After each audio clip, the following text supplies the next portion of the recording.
On this week's full-time roundup, Liverpool send a message. Real and Girona continue to stand alone at the top of LaLiga. Daniel and Matt differ on the Bundesliga title, and Inter's lead is cut ahead of their big clash. Plus, we update you on the Cups. Full-time roundup starts right now. And welcome into the latest edition of the full-time roundup. Matt Gesslin back in the seat with you alongside my good friend Daniel Brackett. As always, a huge shout out to you and Renard for taking care of business while I was gone this past week. And Daniel, of course, as always, leading the charge. It's good to be back with you, Daniel. A lot of action to cover. Want to get right into it. But again, good to see you. Hope you had a good week. I know it was a great episode. I enjoyed the listen on the road as I was in Dallas for work, and but just good to see your smiling face, especially after a big performance today, which we'll cover here in a second. Matt, it's felt like a year since I last talked to you, so always a pleasure. And I was pretty nervous about that game, so I guess we'll just jump right in.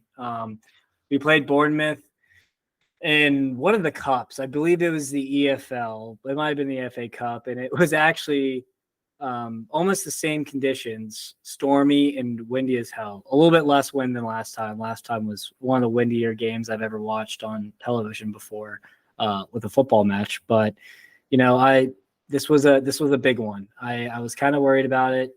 Two of the hottest teams in the Premier League in the last month clash, and we're away. So didn't know how to feel about it. I assumed there would be goals, but we only got goals from one team. It was 4 consecutive goals in the second half. And I know we've talked some on the pod, some offline about, you know, who's going to step up in Mo's absence. And you know what? We got that answer today, Matt. It made me so happy seeing Darwin Nunez celebrate that first goal, because I think he hasn't had a goal in 17 games or something crazy like that, even though he still has decent stats for the year.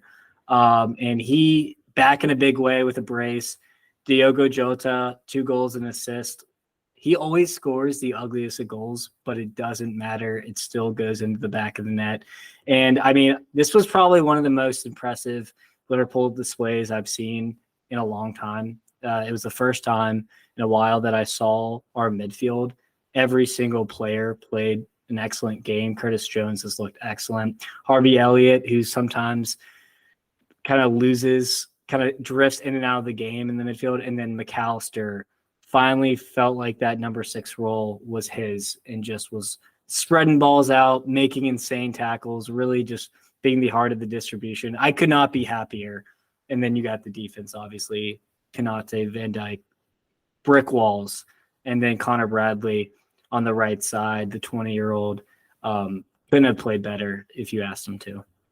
Yeah, I think it wasn't obviously a little bit of blindness as you are a supporter. So, you know, of course, I think it wasn't a thrilling performance from start to finish. You mentioned the 0-0 first half. I thought Liverpool were a little slow out of the gate. You know, I think there was some impact with the weather. It wasn't the cleanest performance, you know, but again, second half, much, much better. There were stretches, Daniel, I think offensively, where it looked like just kind of a little disconnected and not clicking, but then all of a sudden in moments of brilliance, there were, you know, 4 goals that happened. And so I do think it was a good performance. I think it's a performance that you take, you know, and run with. Of course, 4 goals, clean sheet, a lot of positives on the road. Like you said, poor weather. I think any team playing in that weather would have had a difficult time, but it wasn't clean. It wasn't great, but a big result nonetheless. And you know, it's a statement. You know, they're now 5 points clear of City, who don't play this week with the, you know, the weird scheduling, fortnight schedule of winter break for Premier League. So, you know, did job done. You know, you could definitely say that Klopp had some halftime statements to the team, because that first half was definitely a little bit rough, and they came out. And of course, the win plays a factor. You know, you could see in the first half they were trying to play a little bit behind Bournemouth, a little over the top, and downwind. The ball was getting away from them. You know, it was a lot easier going into the win second half. You could play those balls a little bit firmer, and you weren't going to lose it to the slick ground or the wind pushing it out. So all in all, like I said, a win, a big win, especially, you know, to extend that lead at the top of the table, which you want, especially knowing and kind of understanding that City's coming right behind you guys. So job well done. And like you said, that midfield, we've talked about Harvey Elliott and Curtis Jones, and they're still young. You have to remember that these kids are still, under 20 or just about 20 years old, and they're stepping in, especially with, big players out right now. Endo is gone, and Mo Salah you mentioned. Gakpo came in the second half, grabbing Batch as well. So good performance all around. But honestly, I would say, still some work to clean up from a Liverpool perspective, especially as who's coming behind you when they, we didn't see them play this week, but we saw them play last week, and they looked like they're starting to find that form that we know that City will find after the Christmas break. So all in all, happy days in Merseyside as a 4-0 win for Liverpool. And Daniel, another team that got back on. Go ahead. Do you mind if I quickly interrupt here? I will say you do make a good point. My mood was really overshadowed with the second half performance. And I do think that when I was the happiest is actually when Gakpo came on. Because I do think Diaz has struggled a little bit. And the team just seemed to click more when Gakpo came on, and he immediately gets a nice assist. So I will say I would like to see Gakpo, start there. But I do agree with all the points. Sorry to interrupt. That was a valid point there. Yeah, and of course you saw, a little scary moment for Luis Diaz in the first half, with a tackle that was pretty scary looking. One of those tackles that you definitely could have easily seen a red card if it were another day. So glad that he was able to bounce back. But yeah, they definitely looked a little bit better when Gakpo came in, and all in all, just a good performance. Another team, Daniel, that had a great performance this week in the Premier League was Arsenal, who absolutely dismantled Crystal Palace 5-0 on Saturday. I don't know what to make of this one, simply because, of course, Arsenal, they needed a performance. They scored 5 goals, so you don't want to diminish that. But this was more of a testament to the fact that Crystal Palace were just really, really poor, in my opinion. Arsenal looked good. They looked okay, but they weren't, clinical, other than the fact that they put 5 balls in the net. But in my opinion, this wasn't a performance to write home about. It was a good performance for Mikel Arteta to build off of, especially coming after 2 weeks in Dubai, and the team looked rested.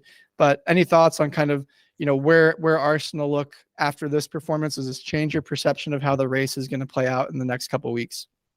They seem to score off of individual errors. So I mean, they needed this win badly, and it was a statement win, kind of like you said. So they needed that for their confidence, because they were kind of in spiral here. But I think really more of the game was a reflection on how bad Palace were. I mean, the entire team was dreadful, other than Eze, who was the one bright spot. And, Chris Richards, who's actually been playing pretty good as of late, played a really bad game, especially with the set piece. So pretty disappointed to see his performance kind of drop there. But, that's going to happen with a young player with not much experience. So I'm still obviously backing him in his future here. But I feel bad for Roy, because, he did decent last year and actually got them to a pretty good spot. But when your 2 best players do not play together, it's virtually impossible for that team to win. I mean, Elise or Eze, one of the 2 is always injured, right? And Elise was missing today. And when they both play, they actually have a really good statistic winning percentage. So feel bad for him, but I think that, this might be Roy's, retirement party here, and it could come to an end very soon. Yeah, you mentioned the individual errors too. I think it's, like I said, it's a good performance. Arsenal needed it. A little bit of an inflated scoreline, right? Martinelli gets 2 goals in a minute and a half in 94 and 95th minute stoppage time. So you're looking at 3-0 and then 2 individual errors on corners. So, not to take away the goals, because the goals happened, but you're really looking at a game that could have been 1-0, 2-0 for Arsenal. Probably would have been more indicative of the scoreline or the game, the way it played out, to be honest. The only other concern for me, of course, we definitely need to keep an eye on this, is Declan Rice coming off the field at some point in the second half. You could see him mouthing, I think it was to Odegaard, that it was a hammy. So you worry how bad that hamstring injury could be. Without him, Daniel, not only are they currently so, behind City and Liverpool, which of course are, we think are the 3 teams that are going to run it, they play each other. Liverpool and Arsenal play each other in 2 weeks' time. And a hamstring, as as having played your your career and I've played mine, a hamstring is never easy to bounce back from. And if Declan Rice is not available for that Liverpool game, that is almost a title defense right there type of game for Arsenal. If they do not win that game or get a point, this thing could be over for them at this point in the season already. And so you just wonder how that's going to look. Of course, Jorginho comes in, and can they kind of play off each other? We saw them play against you guys earlier with that double pivot in I believe it was the FA Cup, and it was effective for 60 minutes. But again, that hamstring for Declan Rice is a big, big concern for me going forward. Of course, on the flip side, you had Martinelli, who came back from an injury, scored 2 goals and looked good. You saw Emile Smith-Rowe get some time here and at the late in the half and was very effective too. So all in all, a decent, like you said, a performance that Arsenal needed, but I wouldn't be writing home about it as if they're going to win the title after this performance, just simply because of how bad Palace was. And totally agree with you that Roy Hodgson has to be kind of looking and packing his office at this point. Of course, you also had Graham Potter in the stands with his kids just watching the game. That's not by accident in my thought. There's why would you pick that game of all games? Let's just put it that way. And you saw the fans at the end of the game from Crystal Palace's perspective really taking a turn on management and want a change. So something I would keep an eye out for here in the next couple of weeks, if not sooner. May even get some news over the weekend. Who knows? But I think Roy Hodgson is unfortunately time to go. And I think it's his 5th or 6th time managing Crystal Palace at this point. And, it's one of those things where it was a nice service to the club, but if this club wants to continue to grow and go into those next steps, they need a manager that can take them there. Absolutely. And I think this will be safe to say it'll be his last time managing Crystal Palace. Maybe, you never know. But yeah, I mean, with Partey being out, eliminating at AFCON, and then Rice being out, that's a lot of holes in that midfield, especially at that holding mid position. I think Vieira is out as well with an injury. So it could be a mini midfield crisis. It'll be interesting to see how Arteta deals with that with the congested fixture list. Is he going to lean on ESR, Emile Smith-Rowe, or is he going to find some academy kid who can play that role? That is a really interesting development to keep your eye on. Yeah, and of course, as one team loses a player, another team gains a player. Daniel, of course, we're talking about Ivan Toney, who starred for Brentford. Boy, did they miss this player. It's one of those guys that comes in and absolutely is a game changer. We've heard about Thomas Frank talking about him for the last couple of weeks with all the rumors and rumblings about him being bought up in the transfer window here in January, and Thomas Frank saying, absolutely not. I want to keep Ivan Toney as long as I can. And you saw exactly why.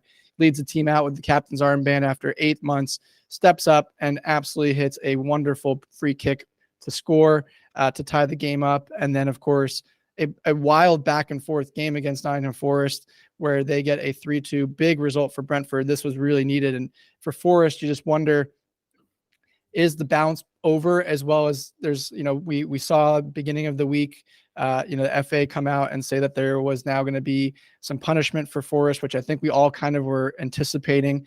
How many points would they potentially lose there? And is this a team that's really in trouble to go down, even though given how bad the bottom 3 are right now? Well, with FFP, it certainly does. I'm going to give myself a nice pat on the back here. I had a revelation on Friday night as I was going to the gym, and basically my small brain was saying, all right, well, Tony got banned for betting on himself and against Brentford when he didn't play. He's coming back tomorrow. This means that I have to bet on him to score. And I tweeted it out on my separate account, and it was at plus 130, and it only took 20 minutes to hit. So that was pretty funny. It was just written in the stars, right, that he was away, and he raised up the shirt. If you don't have Twitter, download it, follow us first. But then the memes with him coming back were pretty good. So there was some good content when it came to Brentford this week. Yeah, and of course, you can follow us at Full-Time Roundup on X. You can follow Daniel at Liverpool CLTFC over there, and you can follow me at Life of Gesslin. Although I don't tweet, don't follow me. I don't need any more followers. Follow Daniel. He definitely has more fun content like that out there. So, but yeah, it's a huge statement for a player like Ivan Toney to come back and kind of bet on himself. That's one of the things that I think you're seeing a lot of top clubs be interested in him, right? You have to have a little bit of that swagger, that confidence if you want to be a number 9 at some of these big clubs going forward. And he really stepped up and delivered there and really just showed what he can do. I don't think, if we want to go into a little bit of the transfer rumors or what's happening with him, I don't think you're going to see a team pay 80 million pounds for him in January. I don't think even in the summertime, even if he has a big second half of the season, that you're going to get 80 million pounds for him. If you're lining up 50, 60 million right now, I think Thomas Frank would have people knocking on the door and begging for him. But at 80 million pounds, there's just too many options, especially in the summer with all the free, the free transfers that will come about. Players we've heard like Osimhen and, Holland potentially, Mbappe, of course. There's just a lot of names out there that could be potentially on the move. So it will be interesting to see where he goes, but great to see him back. Again, a team that really needed him to come in and step up. And, Daniel, we talked about Forest at the bottom. Another team at the bottom is Sheffield United. But this team, Daniel, since Chris Wilder has come in, has really made a huge step and stride in progress in the way that they're playing on the pitch. We saw them against West Ham today on Sunday. Really fought back. It was a crazy game, first of all. And, I feel like West Ham got a little bit cheated here. Wild last 10 minutes of the game. If you didn't watch it, there was 2 red cards, a penalty, a non-called penalty for West Ham at the death. It was a wild game, but a game that ultimately 2-2 is probably deserving of that result. Again, Chris Wilder has come in and just completely transformed the squad and a team that I think don't sleep on them to potentially find a way to escape. Chris Wilder has talked about potentially going to management and asking for a couple of players because he's confident and feels good about this squad staying up. You wouldn't hear a manager necessarily. You never would hear a manager be negative, but you wouldn't hear a manager going to ownership and saying, hey, let's throw money at this project if they expect to go down, especially when they're, I believe it's 6 points from the bottom. So just something to keep an eye out. I think there's a little bit of time here that he can find a way to get a couple wins against a team like Forest, a team like Wolves, and surprise and maybe keep the Blades up this season, but who knows? Yeah, I mean, as a person who actually betted on them to be the bottom team, I certainly hope not. But he did get Barrington Diaz from Villarreal on a January loan that did come in. He immediately capped off that loan with a goal today. So that is one player that they got. You could see, I don't see any deals being done. I could see loans coming in, maybe some young talent coming in because they probably need that. But I feel like the only way they do not get bottom is if those Forest or Everton charges kind of set them back another 10 to 15 points. We're gonna have to keep an eye on that. That's the only way I see them not being bottom, just because their squad is just horrific, to be honest. But Chris Wilder, he's done crazier things, and he did a fantastic job, and they love him over there at Sheffield United. He got fired a couple years back when they were in the Prem, and the fans were really gutted to see him go. So I'm glad he's back and back to winning ways and drawing ways, and they've kind of put a couple of results together here. They have, and you mentioned him being fired, and it was a surprising firing at that point in time. Of course, they go down, Daniel, and then they come back up with the manager prior to Chris Wilder. I believe, I can't remember who it was. I'm blanking. Hidden Bottom is what I can't. Hagen Bottom, yeah. So of course, manager changes happen all the time. We saw it with Forest already here this season. Chris Wilder, another one, Daniel, that I know you guys actually touched on, you and the other day, is Gary O'Neill and what he's been doing at Wolves. Wolves play on Monday against Brighton, so keep an eye out for that game. We'll have that recapped on Thursday's coverage. But it's interesting to see what will happen with Wolves, and Brighton really need a result as well just to keep in that top half. So a fun matchup on Monday to close out the Premier League. And, of course, we always try and keep you guys in the loop of what's going on. So we'll cover that one on Thursday as part of the prediction show and recap, because there's also other games that will be happening during the week. Moving into the Bundesliga, though, away from Premier League, Daniel, there were a couple of absolute dandy, and I know you love when I use that term, games. The first one being probably the biggest game of the year so far up to date, and maybe the best game of the year in the Bundesliga so far, which is Bayer Leverkusen and RB Leipzig. Of course, this one, I don't know, Bayer Leverkusen just continue to have moments that you make them wonder, are they going to just win this thing here and now and it's over with? Of course, that means that they scored a 94th minute winner last week. They score a 91st minute winner this week. I know you're very high on Bayer Leverkusen, so I'm going to let you take this one first. I have a very different opinion on this, and I want to touch on it a little bit. You and I have been texting back and forth on it, but just what were your impressions of the game yesterday? Again, an unbelievable fun watch for the neutral.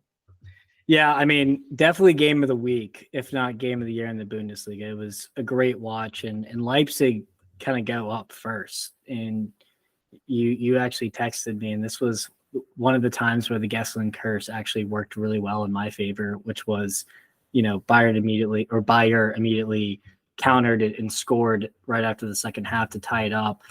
I would say that it was a tale of two different halves. So Leipzig kind of had the upper half I don't know, they did better in the first half, and the second half was all Bayer Leverkusen. And I mean, you could just see the character in this team never quit. They believe in Xavi, and they made some tactical adjustments. Obviously, losing Frimpong halfway through the match was less than ideal, but Nathan Tella came and got a really big chance to prove himself. And actually, they found out Frimpong's injury wasn't as serious, so he should be back within a week or two. So I'm very happy right now. They still play beautiful football, even with some of their B players like Stanisic and Henk Capier have slot in perfectly for Tapsoba and Bosunu. And so I was really happy. On the other end, I just wanted to speak a second about Xavi Simons. I mean, he might be a top 3, if not top 5 player in the Bundesliga. And he's on loan here at Leipzig. But if we're thinking big picture, Xavi Simons, I mean, he's either going to command $100 million transfer fee next summer, or PSG should build around him. And, Mbappe's probably going to leave. So I think that they should build around Xavi, because this kid is insane. And that goal he scored to cap it off with the no luck 180 shot was just incredible. And in the biggest game of the year so far for them. So obviously Leipzig are definitely kicking themselves that they let them come back and even won at their home ground. But I don't know. I mean, Marco Rosa is probably sick to his stomach right now. Yeah, of course, you mentioned, just to touch on it briefly, him and Zaire Emery would be fantastic for PSG going forward with everything that Luis Enrique is building there. So it'll be interesting to see what happens and what that price tag will be. There's been talk about him potentially staying on loan one more season with RB Leipzig, which I think they would prefer. There've been rumblings that's up to the player a little bit as well. If he wants to stay on loan, I think PSG would be okay with that. He's only 23 years old, so there is still time for him to kind of grow into that position or where he wants to be. Now, moving into the game itself, you mentioned his goal, which was fantastic. First, the touch, to take it down and then blindly take a turn shot all in one motion and put it in the bottom corner. Fantastic way to start. I think it was a perfect way to start the game for the neutral, because it got, Leipzig to kind of defend a little bit with that lead. And then Bayer was able to kind of possess the ball, which they like to do anyway. They were a little bit, frustrated and they moved a little fast. You could see, Xabi on the sideline telling them to slow down, get into positions, get to kind of, don't force it a little bit. And because they were forcing it, RB Leipzig was able to go out on transition and counter. And boy, Daniel, they can counter with the best teams in the world. They were fast. They were moving the ball. They had Danny Almo back, who was a huge add for them yesterday. The way that they played and the way that this game was in between the lines, you could see it, and you almost felt like without Palacios and without Xhaka playing well in that first half, that this game should have been more. It should have been a 2 or 3-0 lead at halftime, which really would have put, this game out of reach. And then you mentioned the mistakes and 2 poor defensive errors on corners that lead to not only the tying goal, but the game-winning goal. You can't have that if you're Marco Rosa and his team. Those are errors that you practice on the training ground, and you have to button up, especially against the top team in the league. But credit to Bayer Leverkusen. They made the adjustments in the second half. They slowed down. They possessed the ball. They absolutely dominated the last 30 minutes of that game. There was really nothing that RB Leipzig could do. And maybe they're a team of destiny the way they scored, but they get the big result. And then not only on top of that, they had an absolute favor from Bayern Munich today, who dropped points against Werder Bremen at home, 1-0 loss, Daniel. Now 7 points clear of Bayer Leverkusen at the top of the league. I know that you are ready to anoint them as the title holders and winners. From my perspective, Not okay, yet. Not yet. not I never yet. said Okay, not yet. I still believe though. okay, because In everyone is saying it's done, and now it's almost we can start talking about Bayer not a Leverkusen chance. winning the league. Everyone, calm down. There is a 7-point lead. Bayern Munich have a game in hand and a game against Bayer Leverkusen to play. Okay, so that's 6 points right there. You and I have been texting about this back and forth. Bayer Leverkusen have been perfect. Okay, maybe they haven't won every single game. They've only drawn, I think it's 2 or 3 games in the league, and yet they're still only 7 points clear with an extra game played. So they have been absolutely perfect, and they still are not even within an extended gap between Bayern and Munich. So the pressure that Bayern Munich have and the way that they play, and it's a long season, there's still 12 more games left in the season. Everyone just needs to calm down and let the games play out. I do think it's going to be a great race to the finish, but I wouldn't give Bayer Leverkusen, excuse me, they always get them confused, the title yet. True. Now you did say this exact point with 4 points before Bayern played, and now it's 7. Absolutely. Now it's 7. I was like, oh my God, nothing would be better than if Bayern lose to Werder Bremen today, because just after that, and you make a great point, right? To be only 7 points ahead after literally having one of the better seasons of their history, if not the best, definitely is still frustrating that they don't have a double-digit lead. Now, you do mention, Bayern still snapping at the heels. The fact that Leipzig and Dortmund, though, are like 10, 15 points behind, that's pretty sorry. And Bayer Leverkusen are not themselves going to win this. They need teams to step up like Werder Bremen did today against Bayern and not roll over like everyone else does, right? I had this whole rant queued for today, and then Werder Bremen just stole my fire by doing it today. So shout out to you guys. But I would love nothing more if everyone just unites against Bayern this year and helps Bayer Leverkusen get to the title. It would be funny, and of course, the other storyline that could potentially come of this is and I don't want to say that the Harry Kane curse, just one of those things. Everyone thought he's going to go over there and win all the titles, and the one year that Bayern Munich don't win is when he moves over. So a story to keep an eye out for. We'll keep an eye out. Of course, it's going to be the biggest storyline in the Bundesliga if it does happen after 12 straight seasons of Bayern Munich not winning the title. Of course, not only does that have some implications on the pitch, but off the pitch as well. Daniel, Thomas Tuchel, we've already been talking about it a little bit, that Xabi may move over naturally into that role after the summer, when the season's over. That would certainly be the case if Bayern don't win the title this year. I think we've talked about if he's on the hot seat, given the fact that they know that Xabi is kind of going to be that guy. I don't think there's any potential for him to get sacked in the season, just because why would you do that and then hire, Xabi after? So I think you're going to see this play out for Thomas Tuchel, but the pressure is definitely on, and it always is in Bayern. So one of those things, and there's going to be some upgrades, some transfers, and Kieran Trippier is on the radar. McKeely from PSG is another option at right back, which they're in desperate need of. Lermer playing at right back is not going to be the answer for their problem, even when Mazraoui comes back from AFCON. So just something to keep an eye out for. So to sum it up, short term, secure; long term, very insecure for Thomas Tuchel. I think he knows it too, and I think that's part of some of the pressure that he's feeling and the team is feeling too, that there's kind of an inevitability that he's not going to be the manager, and it's just a matter of what they can do. Now, you mentioned two teams, Daniel, that are kind of right behind, and I am neutral. I don't care either way, but if you want to see Bayern knocked off the peg, they need to help out. And of course, we're talking about Borussia Dortmund and RB Leipzig, who we also just referred to a little bit. They need to continue to churn out results and not be churning out results against Bayer Leverkusen, but against Bayern Munich and others. You saw, Dortmund, who have now subtly moved up the table, Daniel, with that loss to let Bayer Leverkusen. Leipzig had a 6-point gap on Borussia Dortmund before 2024. And in 2 weeks, because remember, Germany started later than everybody else, that gap is closed. They are tied on points, fourth and fifth place. We'll get to third place here in a second. But those two teams are, in my opinion, fighting it out for that third and fourth place position.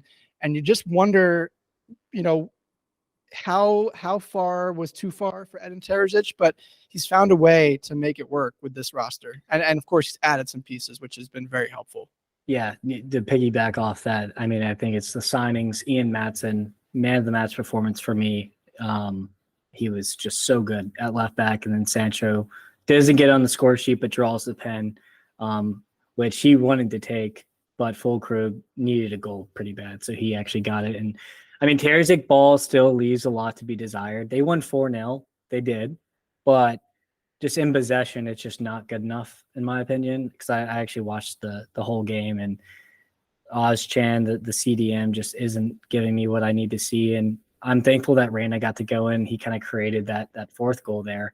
But it's going to be interesting to see. He has a lot of young talent at his disposal, but a lot of injuries at the same time. So how he kind of navigates this will be interesting. He also brought Sven Bender and Nuri Sahin in as assistant coaches. That might help with the technical side. They're doing the inverted fullback system now, which kind of slots Maatsen up more, which he played a little bit at Chelsea, kind of that more forward role. So I think that tactical tweak has worked out in the last 2 weeks, but still not loving Terzic ball, but I think he's secure for at least the rest of the year. And of course, you mentioned that you're not comfortable. They're not going to win the title this year, right? They're I believe it's 14 points back already of the title, if not more right now. Yeah, 15 points back of Bayer Leverkusen. But we know, let's just put the elephant in the room. Stuttgart are probably not going to finish third. They drop points to Bochum of all teams, although Bochum's been much better this season. We saw Leipzig and how they played. Are we looking at third and fourth? Of course, I think from their perspective, the way they started the season, Champions League ball would be just a big positive. Of course, going into the year, there was the expectation that they would build off of last year, et cetera, that start did not help them. But when you mentioned that you just don't feel comfortable with Terzic ball, what is Terzic ball going to get them in the end? Third, fourth, not in Champions League football? Where does that end up for you? With the new incomings, I think third or fourth, definitely. I think Leipzig and Dortmund will hash it out. Both squads have way too much talent not to get third and fourth in UCL ball. I do think Stuttgart will probably find their way into fifth spot, but they're in free fall as of right now, and they don't have Garassi either. So if he can get back to scoring ways once he comes back from the injury, they might have a chance. But I rate Frankfurt pretty high right now as that dark horse team to get that fifth spot. So it's still going to be an interesting battle to see who kind of dogs it out for third and fourth and fifth place for me. It is a weird gap there. If you look at the table, Frankfurt is currently 6, but they're 6 points back of even Leipzig and Dortmund, of course, with Stuttgart being 7 points clear there. Maybe I'm getting my math wrong, but there's a little bit of a gap, is my point, between 6th and 5th in that group. So it'll be interesting to see just how far Stuttgart fall, but I do agree with you. They probably don't finish in that Champions League spot. It's just a little bit too much of an ask this year. But, there's also another gap, Daniel, switching gears over to La Liga, a league that we've been very high on of the last couple of weeks, just given the great storyline that we're seeing right now between Girona and Real Madrid. They have started to separate themselves at the top for that 1 and 2 spot. Of course, can't count out Barcelona, who get a big result today. We'll touch on them here in a second. Atletico Madrid are starting to kind of fall off the way a little bit, and Real Sociedad and Betis, kind of an Athletic club, fighting for that 4th spot. But we'll get to all that here in a second. Of course, the big storyline, though, Daniel, is like I said, Real Madrid and Girona fighting it out for the title. Both teams get a win today, one doing it in a totally different fashion than the other. Real Madrid started the day off, and boy, I looked at this scoreline, 66 minute, down 2-1 against the bottom of the table team in Almeria, and I blink, and they win. And it was a thrilling 99th minute winner from Dani Carvajal. Anything that, I heard you guys touch on this, and I couldn't agree more with you in the way that, and you, both of you, articulated how Real Madrid are really more about talent than tactics on the pitch. And you saw that today. Of course, the talent just outweighed Almeria has no business being on the same pitch as if we're talking about player to player versus Real Madrid. And ultimately that's what saved them at the end of the day. Yeah, I saw a funny tweet. It's like Almeria were basically like, lads, it's Kepa net. Let it fly. And they did in the second half or in the first half and went up 2-0. At the same exact time, Bayern were losing and Real Madrid were losing. And I was like, is this bloody Sunday? Like, what the hell is going on right now? I mean, we're talking not only, David and Goliath, but if you put it, were you getting a little nervous for Liverpool? Were you a little nervous? It did cross my mind. It did. But I mean, the odds and the statistics of both of those teams winning in their respective matches were astronomical. And I figured both would end up with at least a draw. Bayern did not, and Real Madrid ended up winning somehow. But yeah, I was able, as soon as I got home, I put on the Real Madrid match, and they just depend on individual brilliance, Vinicius Jr. and Jude Bellingham. And I mean, they basically just like, look, get him the ball at half field and let the man cook. And that's what exactly their game plan is every game. And he just continues week in, week out to put in Superman performances. He had a goal and assist today. Vinny had a goal, somehow shouldered it upper 90. Never seen that before. But yeah, no, I mean, there's just this thing with Real Madrid, and they've shown it for a decade now. Even if it looks impossible, every single player on that pitch knows that they can go and win this match. It's unbelievable. There's very few clubs in the world that have that type of belief, and they just do it. And they get it from the most unlikely heroes at times. Danny Carvajal has stepped up in a big way, just bombing down the back post, scores again. He's scored some big games, and he's a lot of people thought he was past his, career when it came to Real Madrid, and he keeps stepping up. And I could not believe, and the Bernabeu was going absolutely nuts when they got that winner. To put it into another comparable sport, Daniel, it's like when Tiger Woods on a Saturday would start moving up the leaderboard, and and the rest of the teams knew, or the rest of the players knew it, and you started to see them fall every hole. Someone would bogey or double, and he would all of a sudden end up at the top of the board after Saturday. It has that feeling for Real Madrid, and they did it again today. Of course, they're 2 points clear of Girona right now at the top, and that big result, a couple weeks ago, and that kind of flipped the table. But Girona's right there. They of course get a big win today, 5-1, a first half hat trick within 5-1. Big result. They like putting up goals though. I know you talk about it, and usually they're coming from behind, usually 1 or 2 down. This instance they just flattened them. But Girona have a big schedule coming up. Of course, February is going to be a big test for them. They have a game against Real Sociedad, although no Kubo, which we've talked about with him being at Asia Cup, which they've looked like a slightly different team without him so far. It's been early, but they definitely don't look to be the same Real Sociedad. And then the 2 big ones, they have Real Madrid away, who of course they've lost to already at home earlier this season, which could be the decider. If Real Madrid get enough of a gap there, I don't foresee Girona continuing this story to keep up with them. And then they have a sneaky game against 4th place Athletic Club Bilbao on the road as well right after. So February will be a big test for this Girona side. Can they keep this great, wonderful story going? We'd all love it. I think that if February comes and goes and Girona is all of a sudden 1 and 2 in that window, I think you might as well start writing Real Madrid on the LaLiga trophy again for another season. But you just hope it doesn't come to that, but we'll see.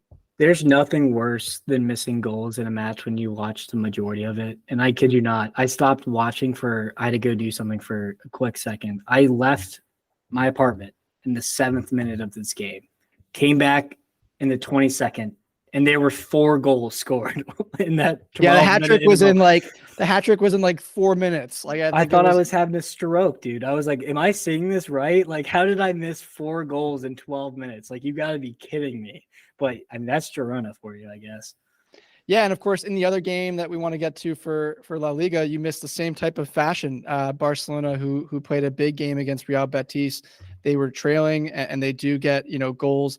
Again, in that same type of window where it's very quick succession, 21st, 48th, and then 2 goals in the 90th to really put it away. So those 2 goals late really changed the game for them. And they get a big win against Betis. Like I said, Daniel, Xavi needed this. I don't know how much we can stress this. We've heard all the rumors that are going around in the media that he's lost the locker room. The players aren't on his side, or at least half of them aren't. I mean, where do you stand on this? We've touched on this, that there really isn't an option at this point that we can see for a new manager. But I mean, maybe the win puts a little bit of that aside for the moment, but this doesn't feel like it's going to have legs for a long period of time. I'm so back on Xavi. No, I'm just kidding. I'm not even kidding. Okay, I'm not flip-flopping like that. But I Super will squad say, is back. The super squad is back. The super squad is back. No, I will say that we've been very critical on how they played. And this was the first match in a long time where I was like, holy shit, Barca are playing their style. And the craziest thing about that, 2 16-year-olds started the match. That's never been done before. The center back, Carcity or something like that, and then Lamine Lamal, both played excellent matches. You know, Frankie, Pedri, and Gundogan looked like they kind of were back to their best, all playing together. They played that nice tiki-taka football. Ferran Torres with the hat trick, he needed that a little bit. He's been pretty good this season, but he's hot and cold, and he kind of got, you know, back on track today. So it was tied though, right? It was 2-2. It was 70th minute, and usually at this point we're like, okay, well, this is points dropped. How do you choke a 2-0 lead here? And then they come back and score 2 more in the last couple minutes of the game. So that's the reaction you want if you're Xavi. Your team shows fight, and that's what he's been critical of them this entire season. Is they don't have that fight. They can't hit that extra gear to push through and believe, and they did today. So will this win get them back on track? I hope so, because I do like Barcelona being good. But when it comes to Xavi, I know obviously they're very tight financially, so I think his future for at least this year is safe. But I do think that he'll be fine long term if he can rattle off some wins and place, third place and go far in UCI. I don't think that has changed. Yeah, you do get a little concerned that, again, defensively, they gave up the 2 goals, especially when they were leading, and you wanted to see them kill off the game like that. So, that is concerning. But, of course, when you're talking about a player like Isco, who is just absolute class on the other side and gets 2 goals by himself, essentially, it's hard to really take anything away from that. So, a big result for Xavi will, of course, the 2 goals late. It doesn't matter how you get them. They go in the net, they count on the board, and 4-2 win for Barcelona, who absolutely needed that, if anything, just to kind of right the ship. Again, league title, probably a little bit of a tough one to ask for, but we'll see. You never know what could happen. Of course, Real Madrid lost in Copa del Rey. So, there's always an option. There's always possibilities for things to happen. You just got to keep getting points on the board, and you never know. So, of course, we mentioned Real Sociedad, edged by Celta Vigo earlier on Saturday. Again, not a solid performance. They look like a shell of themselves a little bit without some of their players that are out. So you want to see them go and continue to progress. We both are very high on them. What does this mean for Champions League if they don't have Kubo back for their first leg?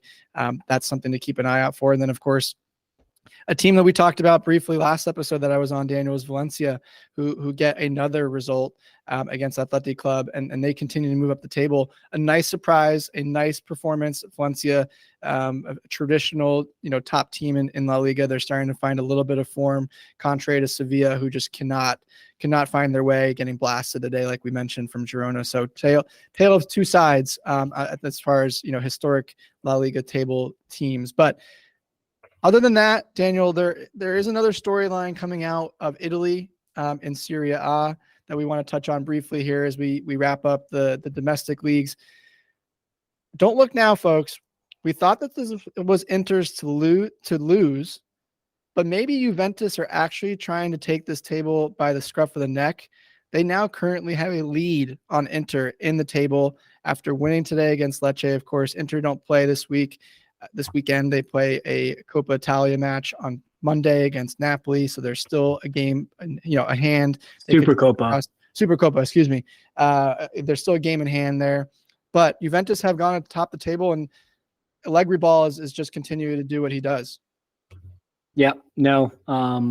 We did a nice little segment on Juventus last episode. So if you didn't listen to that, check it out. We kind of talked about Allegri, the future of him, as well as just the squad that he's kind of assembled, especially leaning on youngsters. And we talked a lot about Dusan Vlahovic, and what did he do today? He gets another brace. That's 4 goals in 2 games for him. He's completely back on track. Weston McKinney with an assist. So you love to see that.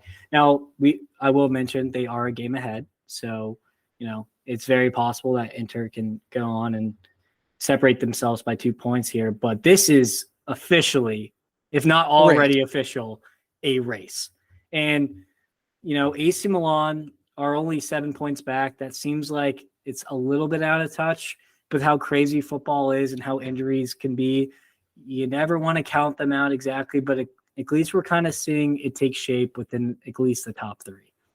Yeah, and of course, Ewan will be very happy as this is now a race, and him being a Juventus fan, they could potentially sneak this one out. It's been a while since they won the Scudetto, but it'll be interesting to see what happens. You mentioned AC Milan playing yesterday against Udinese, and of course, another unfortunate scene there with racism in the sport, and we haven't seen it for a few months now. It feels like, although you never know, we're not in tune, we're not at stadiums, we're not hearing about it all the time. But a big instance with Mike Mignolet and his side walking off the field, rightfully so, and making a stand, and they handled that correctly. And you hate to see it. Hopefully, the authorities can find these folks on the supporter cams or the CCTV and ban these folks from ever coming to a game again. But AC Milan get a big win. Like you said, keep in touch. You never know. Like we talked about with Barcelona, football is fickle that way. You never know. You keep getting results, things can go your way. But Italy is now officially a race, a 2-team race. And again,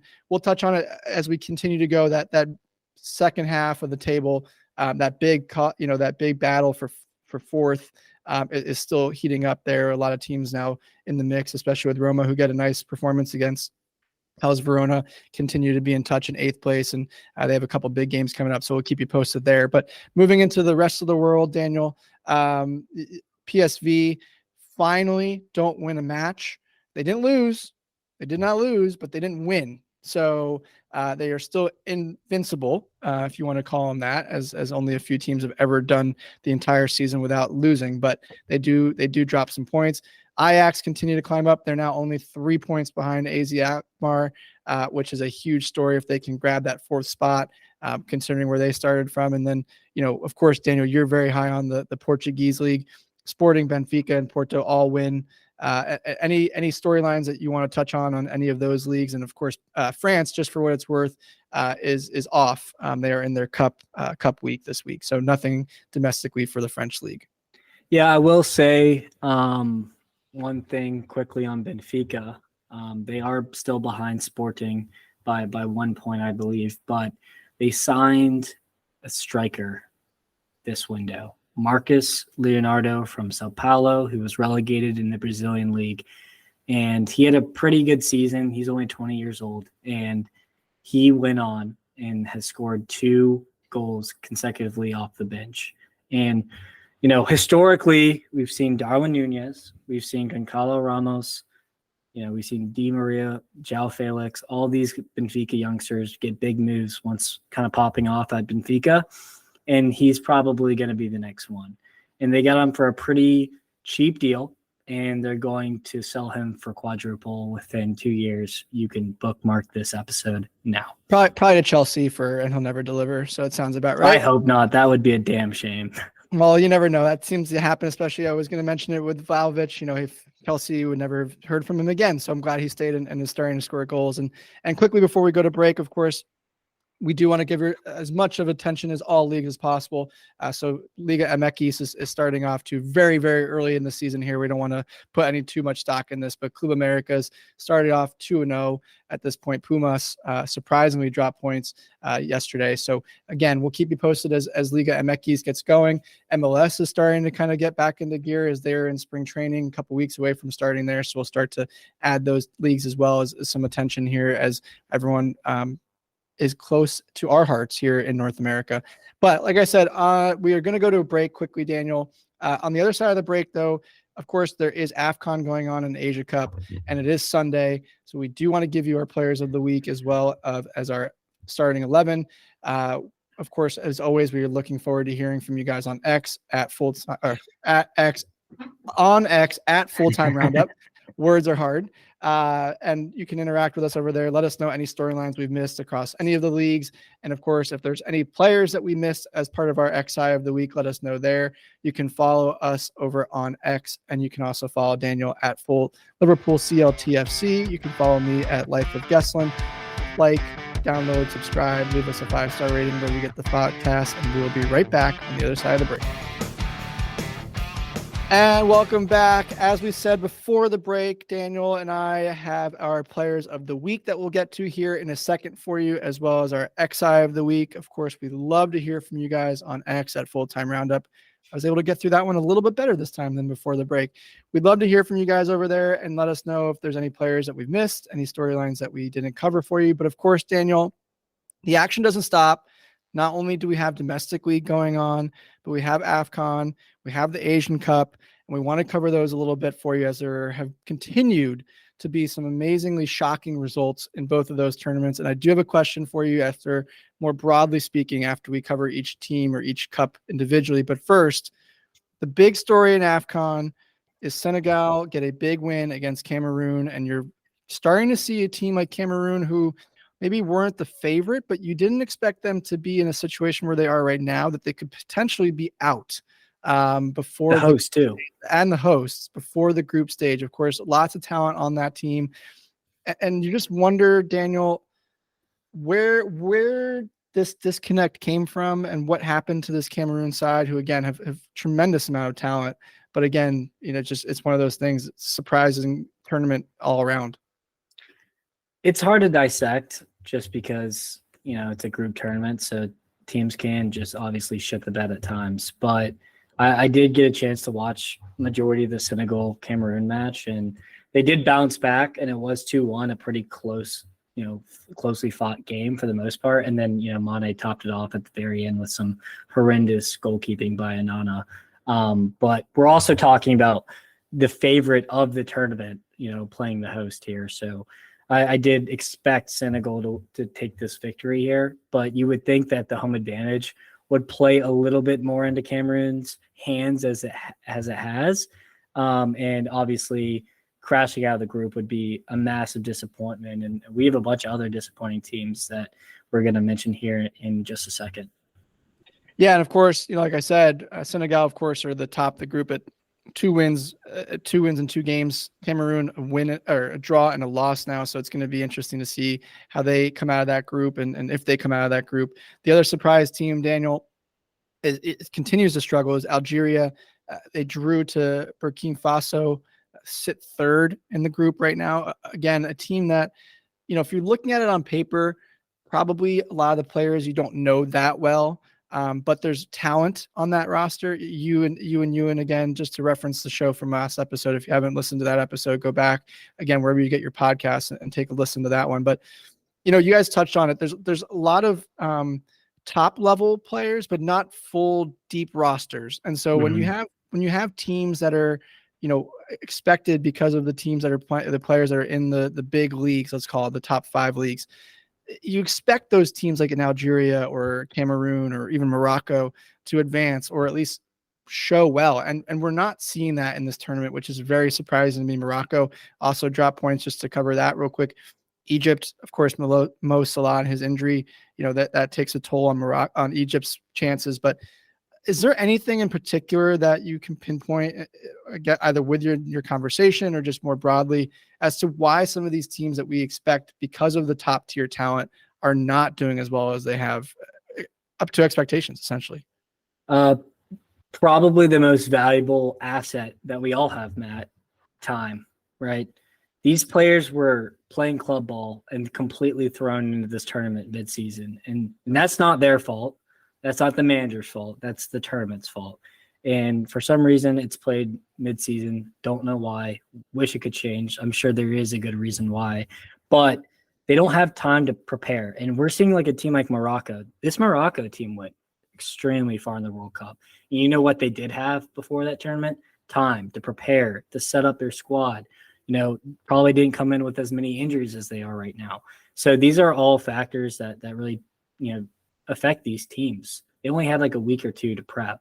And I was expecting Morocco to be, hitting on all cylinders, and they still haven't gotten to that level yet. And, as the tournament progresses, if they can stay alive, then that's when you might see with the knockouts teams start to click a little bit. But I think that's the biggest reason why some of the biggest disappointments kind of have been so far. Yeah, and of course, Morocco still sit atop Group F with 4 points after 2 games.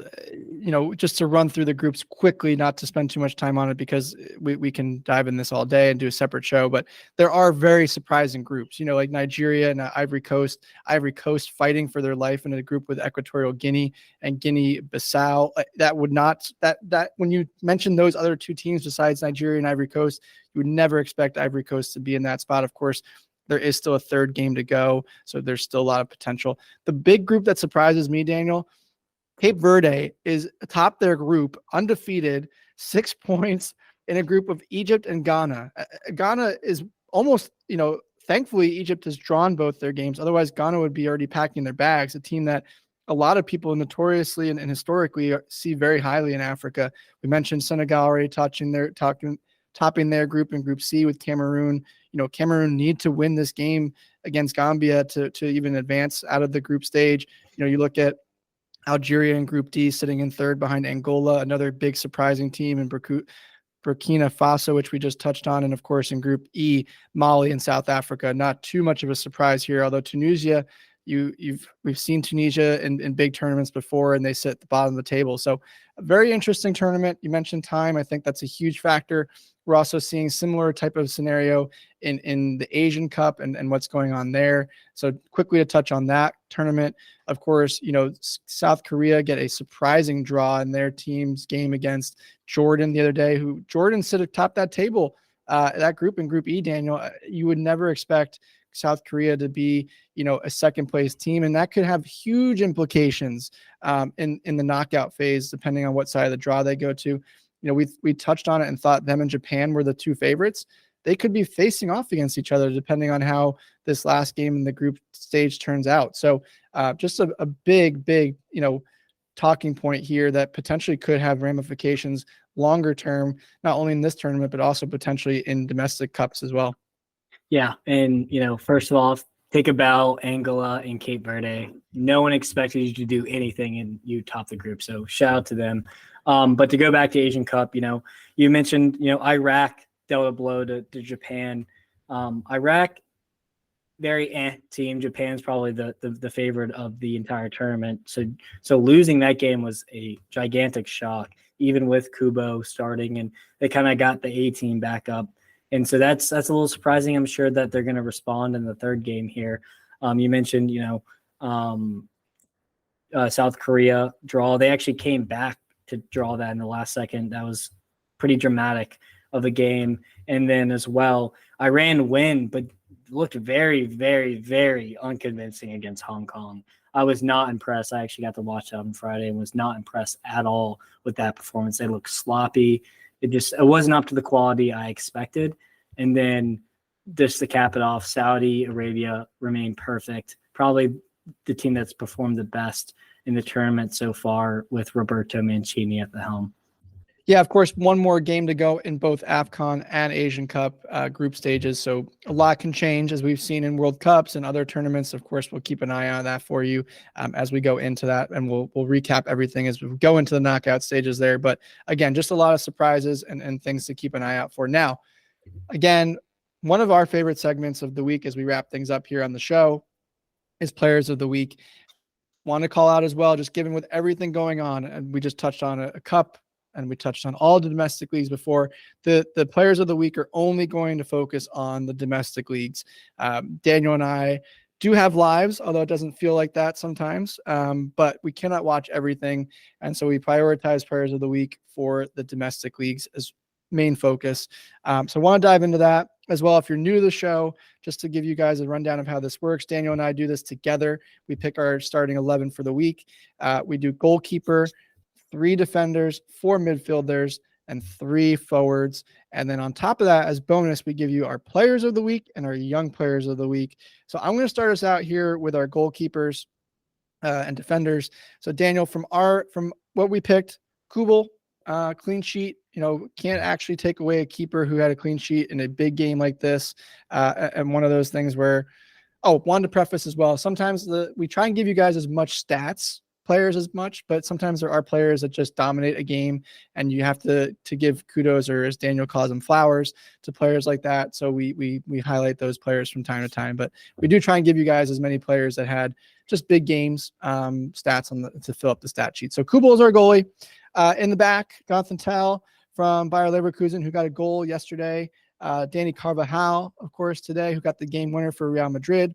And then Daniel touched on Ian Maatsen being his player or man of the match with 1 assist in that game for Borussia Dortmund. So those are our goalie and defenders. Daniel is going to take us through our midfielders and our attackers. As Matt loves to say here, what can you say? Jude Bellingham, 1 goal and an assist with the Superman cape on for our first midfielder. Yep, did the Cam celebration because Matt loves Cam Newton. And Isco with a brace here against Betis. He's back to his usual self here. Mitchell Weiser, game winner with Bayern, was in the Bayer Leverkusen ranks not so long ago. And then before that was in the Bayern ranks. So pretty interesting game for him. I'm sure he had some emotions after that goal. And then Ruben Loftus-Cheek with a goal in AC Milan's win, was probably their best player against Udinese. For attacking, Darwin Nunez gets back on the score sheet with 2 goals. Dubovnik, first half hat trick. I mean, enough said there. And then Ferran Torres with a hat trick and an assist as well for Barcelona's big win against Betis. For player of the week, I chose Jota, going with Liverpool players here. Sorry, but 2 goals and assist, needed that. So happy for him. And then who is your player of the week? I had Openda. The way he played, and he was just that spark plug for RB Leipzig yesterday. He was all over the place and kind of just made things happen in that first half, and then especially even in the second half as well for RB Leipzig. So yeah, like I said before, sometimes it's just players that just stand out to you and take the game by the scruff of the neck. Maybe they don't get a result or they don't get on the stat sheet, but he scored, right? He did score. Yeah. In this instance, he scored, but he did more than that. He scored, but also kind of drove the team up the field and really dominated the game for me. So he was my player of the week. And then young player of the week for me, we touched on it earlier in the show, Xavi Simons, who had an absolute wonder goal and is just starring week in, week out, arguably RB Leipzig's best player, and continues to show that his talent is for real and only gets better as the weeks go. And Daniel, you've been coming up with some new ones week in, week out, which has been great to see. And another new player, another red shirt on this sheet, though. Yeah, not even trying to hide my bias at this point, but Connor Bradley had a good assist today, and he's been, having to fill some of the biggest shoes in that Liverpool roster, which is Trent Alexander-Arnold's, position in that Liverpool back line. Probably one of the most important positions on the pitch there. So just kept completely risen up to the challenge. And as you go all RB Leipzig, I go all Liverpool. Love it. Didn't even realize that. Yes, that is correct. But again, like I said, our players of the week, we'd love to hear from you guys. Let us know if there's any players that we missed. Of course, we are focused on the domestic leagues here, but of course, anything that you guys want to tell us, let us know. You can follow us on Full-Time Roundup over on X. Interact with us over there. You can follow Daniel at Liverpool CLTFC or myself at Life of Gesslin. Of course, download, like, subscribe wherever you get your podcasts. Leave us a 5-star rating. It goes a long way. We may have some new content coming out for you, so we'll keep you in the loop on that. Some fun stuff that we're working on. And of course, as always, we will see you in the next roundup.